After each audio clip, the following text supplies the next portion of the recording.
მოგესალმებით, დღეს ჩვენ ვილაპარაკებთ შვედურ უხმო კინოზე. საინტერესო და მრავალფეროვნად ვითარდებოდა კინემატოგრაფი შვედეთში 1896 წლის მარნო საზაფხულო თეატრში დანიელმა ჰაროლდ ლინკიდემ აჩვენა ლუმიერების პროგრამა. ჩვენებას 30,000 მაყურებელი დაესწრო. ლუმიერების პროგრამა მაყურებელზე წარუშაებს დაბეჭდილება მოიხდინა შვეიცარიის სხვადასხვა ქალაქებში ერთი წლის მანძილზე. ლუმიერების ჩვენებენ ძიძელ მაყურებელს იკრებდა. სანახაობა იმდენად შთამბეჭდავი იყო, რომ უკვე 1897 წლისთვის სტოკჰოლმის ერთ-ერთი გაზეთი მკითხველს აცნობდა, რომ არსებობდა შვედური წარმოების 17 ფილმი. პირველი ფილმების ავტორები პრომიო და ფლორანი გახდნენ. ამ პერიოდში შვედეთში გაიხსნა კინოთეატრები მეტროპოლი, პარიზი, კონსტანტინოპოლი და სხვა. კინოთეატრებში თავდაპირველად ფრანგულ დოკუმენტურ ან მხატვრულ ფილმებს უჩვენებენ. განსაკუთრებულ ინტერესს კინო დაბალი ფენების მაყურებელში და ბავშვებში იწვევდა, რადგანაც ბილეთის ფასი საკმაოდ იაფი იყო, ამიტომ ეს ყველაზე ხელმისაწვდომი ხელოვნება გახდა. არა მარტო მასობრივი, არამედ ყველაზე ხელმისაწვდომი ხელოვნებაც გახდა. 1907 წელს დაარსდა კინოსტუდია სვენკაპიო. მის განკარგულებაში შედიოდა კინოთეატრები, კინოლაბორატორია, გადასაღები აპარატურა. 5 წლის მანძილზე კინოსტუდიამ სარავნას 50 კინოსურათი გადაიღო, რომელთა ქრონომეტრაჟი 5-10 წუთი იყო. ამ პერიოდში კინოთი დაინტერესდა ფოტოგრაფი კარლ მაგნუსონი. მას ბუნებაში გადაღებები ხიბლავდა. იყო შვეიცარიის კინემატოგრაფიის ამხანაგობის დამფუძნებელი. 1908 წელს მას შესთავაზეს სვენკაპიოში გადასვლა. აქ მან გადაიღო რამოდენიმე მუსიკალური ფილმი, რომლებსაც ახმოვანებდა გრამაფონის საშუალებით. მის ფილმებს მომღერალ ფილმებს უწოდებდნენ და შვედეთში საკმაოდ პოპულარობითაც სარგებლობდა. ამ პერიოდში ფილმების რაოდენობამ 25 მიაღწია. მაგნუსონი 25 წლის განმავლობაში მსახურობდა რეჟისორად და წარმოების ხელმძღვანელად სვენკაპიოში. სვენკაპიო ამ პერიოდისთვის იყო შვედეთის ერთ-ერთი ყველაზე წამყვანი კინოსტუდია. ტექნიკურადაც ძალიან გამართული კინოსტუდია იყო. ნატურაზე გადაღებები მიმდინარეობდა პავილიონებში. თავად მაგნუსონს ძალიან ხიბლავდა ნატურაზე გადაღებები. არ იკეტებოდა მხოლოდ სტუდიის ინტერიერებში, ცდილობდა კინო გაენთავისუფლებინა თეატრალურობისაგან. თანდათან მან გაზარდა ფილმების ქრონომეტრაჟი და 5-10 წუთიანი ფილმების შემდეგ უკვე ნახევარსაათიანი ფილმების გადაღებაზე გადავიდა. მან ერთ-ერთმა პირველმა ეკრანზე გაიტანა სელმა ლაგერლიფ ფილმის ნაწარმოებები. ის იღებდა ჰენრიკ იბსენის პიესების ეკრანიზაციებსაც და ცდილობდა აბსოლუტურად მოწყვეტოდა თეატრალურ განემოს და კინო ვარიანტები შეექმნა იბსენის პიესებიც. ის მუშაობდა სტერეოსკოპიური ფილმის გაუმჯობესების პროცესზე. მისი თანდათანობით სვენკაპიოს მიერ შერჩეულმა გადასაღებმა მოედებმა და გადამღებელმა ჯგუფებმა 30-მდე დოკუმენტური ფილმის შექმნეს შვეიცარიის სხვადასხვა ქალაქზე. ისტორიაზე, თანამედროვეობაზე. მაგნუსონისთვის ეს ძალიან მნიშვნელოვანი პროექტი იყო, რადგანაც ამ ფილმების დისტრიბუცია უკვე შვედეთის გარეთაც შეიძლებოდა. შვედური ფილმები წარმატებით გადიოდა ევროპულ ქვეყნებში. ევროპული განსხვავებისგან განსხვავებით, შვედეთში დრამატული თეატრის მსახიობები დიდი სიამოვნებით მიდიოდნენ კინოში სამუშაოდ. მიუხედავად იმისა, რომ საკმაოდ ძლიერი დრამატული მსახიობები ყავდათ შვედეთში, მათი მოსვლა კინემატოგრაფში, რა თქმა უნდა, ძალიან მნიშვნელოვანი იყო. ისინი ახერხებდნენ, არ ყოფილიყვნენ თეატრალურები ეკრანზე, არამედ განსაკუთრებული ხელწერა შემოეტანათ კინონამუშევრებში. მოკლემეტრაჟიანი ფილმები თანდათან, როგორც მოგახსენეთ, სრულმეტრაჟიანმა ფილმებმა ჩაანაცვლა.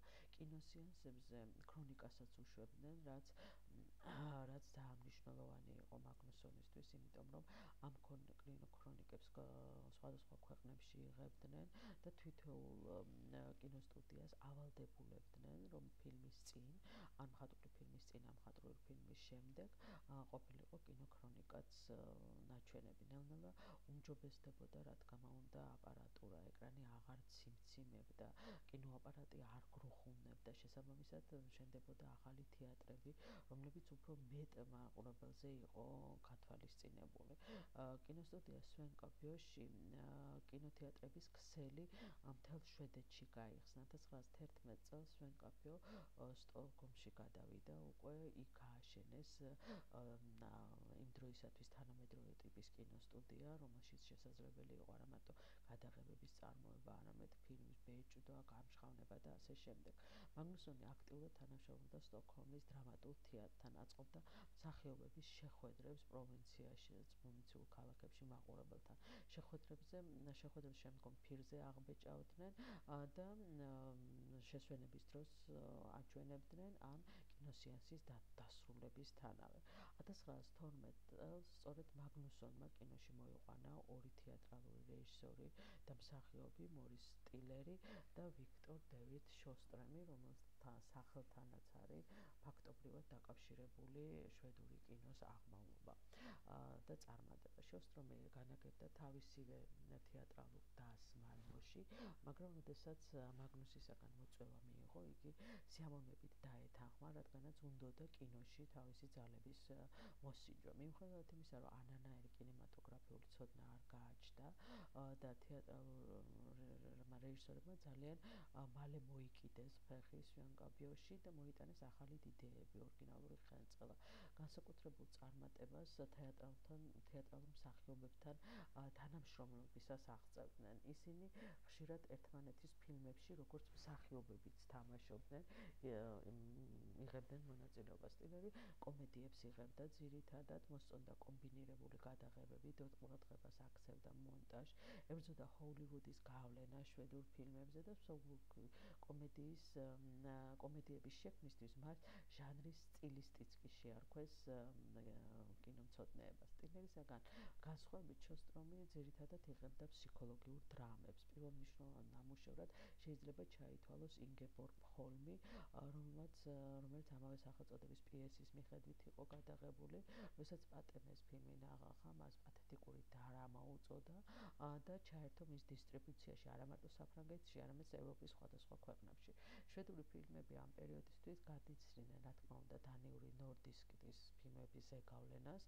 დანიელი მსახიობები ხშირად მონაწილეობდნენ შვედურ ფილმებში და პირიქით იყო რამოდენიმე ერთობლივი პროექტი. 1914 წელს სვენკობიომ დაიწყო სერიული კინოქრონიკების წარმოება. კინოქრონიკები იყო კინოთეატრების მესვეურებს ავალდებულებდნენ, როგორც გითხარით, რომ ეს კინოქრონიკები სეანსების ჩვენების დროს, ჩვენების შემდეგ ჩვენებინათ. პირველ მსოფლიო ომში შვეიცარიამ ნეიტრალიტეტი გამოაცხადა და ამან, რა თქმა უნდა, სვენკობიოს გზა გაუხსნა ევროპულ კინობაზარზე. ამ პერიოდის მნიშვნელოვანი ნამუშევრებიდან შეიძლება, რა თქმა უნდა, ჩავთვალოთ კვლავ შოსტრომის ნამუშევრები, რომლებიც შვედურ კინოს განსაკუთრებულ ადგილს დაუკვირდებს ევროპულ კინოში. სულ უფრო მეტ წარმატებას აღწევდა, რა თქმა უნდა, სტილერის კომედიებით. მას ბევრი ჰქონდა ამერიკულ კინოკომედიებიდან გადმოღებული, მაგრამ ის ამას არ აკეთებდა მექანიკურად, არამედ შვედურ გარემოს უსადაგებდა და სწორედ ამიტომ იყო მისი ფილმები ესეთი პოპულარული. ამ პერიოდში მან გადაიღო ფილმი პრიმა ბალერინა, სადაც შვედური კინოს ვარსკვლავი ლარს ჰანსონი თამაშობდა მთავარ როლს და ეს ფილმი გახდა ერთ-ერთი ის ფილმი, რომელსაც მარტო შვედეთში არ ჰქონდა წარმატება, არამედ ევროპის სხვადასხვა ქვეყნებიც მოიარა. 1916 წელს ეკრანზე გამოდის შოსტრომის ტერიე ვიგენი, ჰენრი გიბსენის პოემის მიხედვით. ფილმში მთავარი როლი თავად შოსტრომმა შეასრულა. იგი მუშაობის დაწყებამდე შოსტრომი ნორვეგიაში წავიდა, ეწვია იმ ადგილებს, სადაც ჰენრი გიბსენი ცხოვრობდა პოემის დაწერის დროს, დაკვირვებებს ატარებდა მოსახლეობაზე, კარგად შეისწავლა გარემო, მეთევზეების ცხოვრება, ბუნებრივი პირობები. ამ ფილმს უკავშირდება შვედური კინოს სკოლის ჩამოყალიბებას უკავშირებენ ერთგვარად. ფილმმა დიდი გავლენა იქონია ევროპული კინოს განვითარებაზე. პირველად ეკრანებზე ნაჩვენები იყვნენ გლეხები, მეთევზეები, შვედეთის ღარიბი მოსახლეობა, შოსტრომი შეეცადა გაემახვილებინა ყურადღება ყოფით დეტალებზე. ფილმი თითქმის მთლიანად ნატურაზე იყო გადაღებული, ხაზგასმულად რომანტიზირებული იყო ადამიანისა და ბუნების ურთიერთობა. ფილმმა უდიდესი შემოსავალი მოუტანა იმ დროს 100,000 კრონი, გაყიდული იქნა მრავალ ქვეყანაში, დაიბეჭდა 55 მეტრი ასლი და პრემიერა ერთდროულად შედგა დანიასა და შვეიცარიაში 1917 წელს. რა თქმა უნდა, ამერიკელებს მიაქციეს ყურადღება შოსტრომის წარმატებას და ძალიან უნდოდათ მისი მიწვევა ამერიკაში. საუცხოდ დადგმული სცენები, თხრობის სისადავით ფილმი გამოირჩეოდა იმ პერიოდის ფილმებისგან და რა თქმა უნდა, ამას ყველაფერს მაყურებელის განსაკუთრებულ ყურადღებას აქცევდა.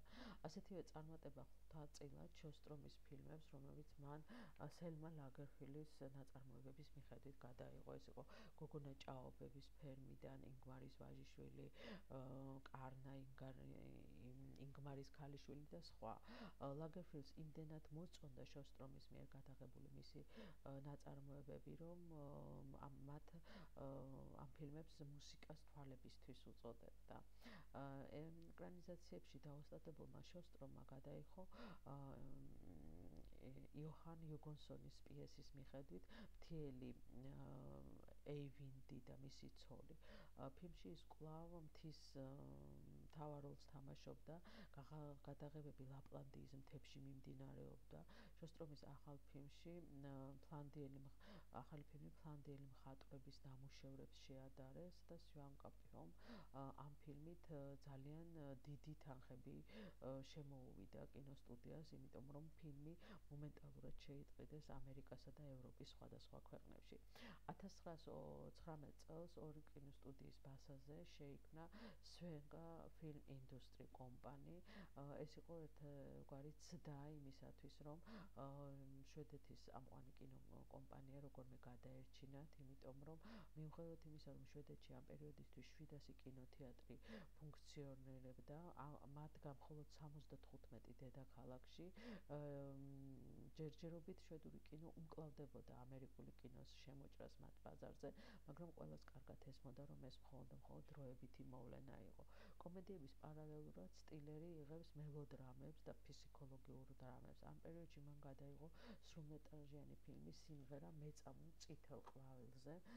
ეს ნაწარმოები მანამდეც მრავალჯერ იყო ეკრანიზებული, მაგრამ ისეთ წარმატებას, როგორცაც მიაღწია ამ ფილმით სტილერმა, სხვა რეჟისორებმა სამწუხაროდ ვერ მიაღწიეს.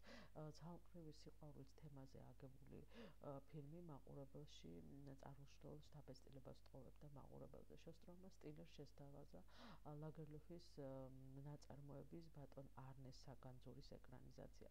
სტილერმა ბრწყინვალედ შეძლო მწერლის სამყაროს ეკრანზე გადმოცემა, სიკეთესა და ბოროტებას შორის ბრძოლის ჩვენება. სტილერი მდიდარი გაამდიდრა ფილმი დაუვიწყარი პორტრეტებით და ინგლისელმა კრიტიკოსებმა ამ ფილმს შვედური კინოს დიდებული ნაწარმოები, ფილმის სიმფონიაც კი უწოდეს.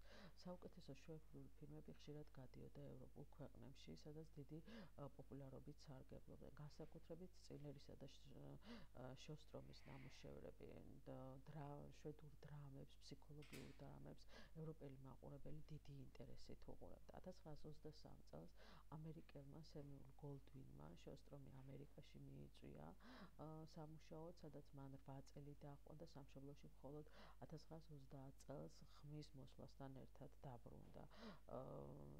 ესევე მეტრო გოლდვინ მაიერმა შესთავაზა 1924 წელს, როდესაც შვედეთში დარჩენილმა სტილერმა გადაიღო ფილმი საგა იოგან ბერლინგზე, ისევ ლაგერფელდის ნაწარმოების მიხედვით. ამ ფილმში პირველად გამოჩნდა გრეტა გუსტავსონი, რომელიც სტილერმა სარეკლამო რგოლში შეამჩნია, მოეწონა, მოიხიბლა მისი ქალურობით, რაღაცა იდუმალებით და ფილმში მიიწვია სათამაშოდ.